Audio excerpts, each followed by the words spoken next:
मैं राधे किशन दीक्षित। मैं देश को, अपने साथियों को, अपने समाज के लोगों को बताना चाहता हूं कि कोरोना काल में उत्तर प्रदेश की राजधानी लखनऊ में तमाम अस्पतालों में अनियमितता, अराजकता और मनमानी चल रही है। मरीजों के साथ दुर्व्यवहार हो रहा है और कोरोना के खौफ में लोगों को मौत की नींद सुला देने की साजिश हो रही है।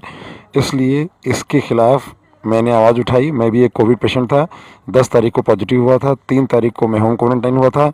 10 तारीख को पॉजिटिव होने के बाद मैंने इसमें जहाँ जहाँ गया, सीएमओ, कोविड कंट्रोल रूम, कहीं से मदद नहीं मिली, कोई इलाज नहीं हुआ, कोई घर में जांच नहीं हुई। उसके बाद मैंने अपने आप राम मनोहर लोहिया अस्पताल में अपनी जांच करवाई। 10 तारीख को मेरी रिपोर्ट आई और इस रिपोर्ट के बाद मैंने घर में इलाज किया, मुझे काफ़ी ठीक होने लगा। उसके बाद 19 तारीख को सामुदायिक स्वास्थ्य केंद्र गुड़म्बा गया, जहां अनियमितता हुई, मारपीट की बात की गई, पुलिस को आना पड़ा। उसके बाद फिर जांच हुई, वहां से मैं नेगेटिव हुआ। उसके बाद जब मेरी तबीयत बिगड़ी तो मैं भर्ती हुआ एम्बुलेंस के ज़रिए रात में TS Mishra medical college and hospital Amausi में, लखनऊ में, जिसमें जो स्थिति देखी मैंने वो बहुत भयानक थी। बिना डॉक्टर के केवल नर्सेज और वार्ड बॉय पीपीई किट पहनकर खुद को डॉक्टर बता रहे थे, लोगों को इलाज कर रहे थे। किसी का इलाज नहीं हो रहा था, किसी को गर्म पानी नहीं मिल रहा था, किसी को काढ़ा नहीं मिल रहा था, किसी को चादरें नहीं बदली जा रही थी। जो चादरें कभी कभी दी जाती थी उसमें फंगस लगा हुआ था। अंदर गंदगी भयानक है, टॉयलेट में बजबजाता हुआ है, जो मेन कॉरिडोर था उसमें भयानक गंदगी। लेकिन कोई सुनवाई नहीं हुई। ना तो वहाँ सीएमएस का नंबर है, ना कोई डॉक्टर की लिस्ट है। सीएमएस कभी आता नहीं, हॉस्पिटल मैनेजर कभी आती नहीं। श्वेता अग्रवाल जो खुद को हॉस्पिटल मैनेजर आती है, कोई काम नहीं होता। इस सब संबंधों में मैंने बहुत सारे सवाल उठाए। मुझे दवाई नहीं मिली, मुझे डॉक्टर नहीं मिला, मेरी कोई जांच नहीं हुई। इस आपत्ति पर उन लोगों ने मेरे साथ मारपीट की है, सिक्योरिटी ने।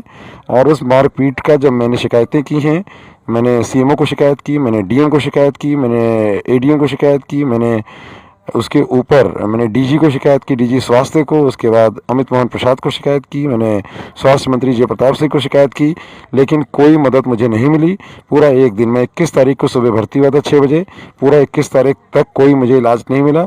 8 बजे रात को मुझे एक मानसिक रोगी बनाने के लिए एक डॉक्टर आए, सुमिताभ गुप्ता, उन्होंने साइकेट्रिस्ट, उन्होंने मेरे से बातचीत की 45 मिनट। मैंने पूछा भाई साइकेट्रिस्ट की क्या ज़रूरत है कोविड पेशेंट में? उन्होंने कहा ऐसा मुझे बताया गया कि आप एक मानसिक रोगी हैं, आप पागल हैं, आप जो है आतताई हैं यहाँ पे। हमने कहा बिल्कुल, तो ऐसा बिल्कुल भी नहीं है। उन्होंने मेरी सारी तरह की जांच की और अपनी रिपोर्ट में लिखा कि मैं बिल्कुल fit and fine and healthy हूँ, और ये गलतफहमी है लोगों की।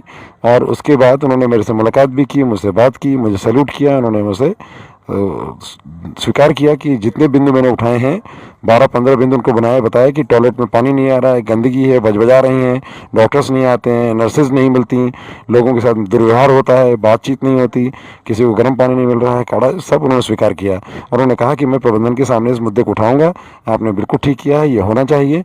लेकिन दुर्भाग्य से ये कुछ नहीं हुआ। उल्टे गार्ड्स ने अंदर बंधक बनाकर मेरे साथ मारपीट की, मेरी चोटें आई हुई हैं।